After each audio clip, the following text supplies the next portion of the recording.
Hey traders, what's going on? Jamie Saettele here, and it is April 23rd, 2020. We are looking at British pounds here, short-term chart, hourly chart, back to the March low.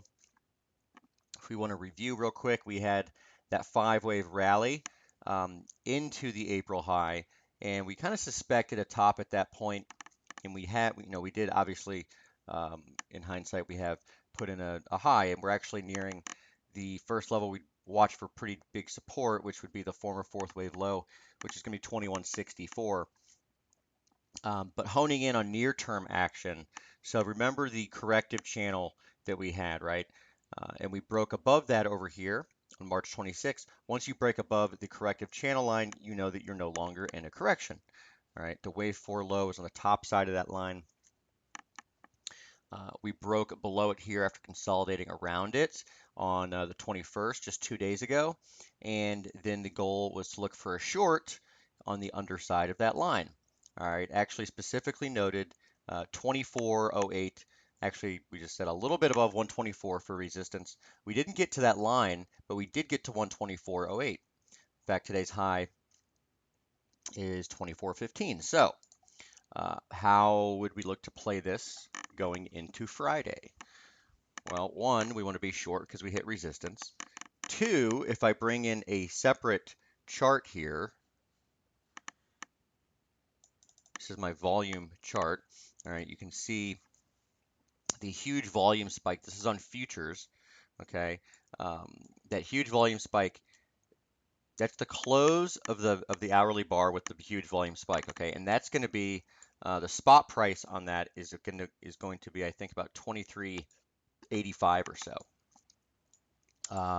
When we get huge volume spikes like this, I look for support or resistance at that level. You can use it as a spot for an entry with a really tight stop. So you can look to short here, stop just above the bar. In fact, the most recent example you can actually see on the low down here on April 21st, you had the same thing happen. You had a huge volume bar, right? We actually held that level of support on the way up. So that would have been, it's a great example of what to look for with these volume spikes. So that said, we have that bar at 23.86, as I noted. And in this case, I'm probably just looking for a tag of this low down here, 22.40. Okay. So British pound looking for a short into the 23.80s and just looking, short-term trade, just looking for 22.40s here on the downside.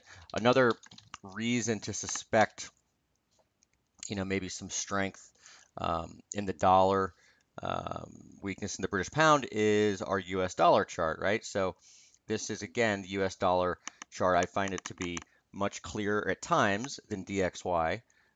This is USDOLLAR, right, which is going to be 25% each of euro, pound, yen, and Aussie.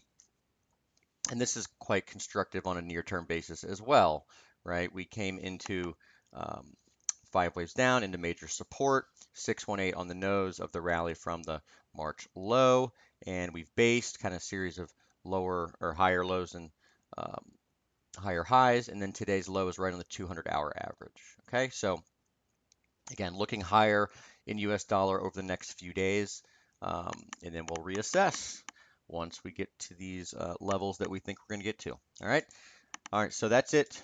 Jamie Saettele here signing off. Again, looking at British pound and a little bit of US dollar today. All right, take care. Bye.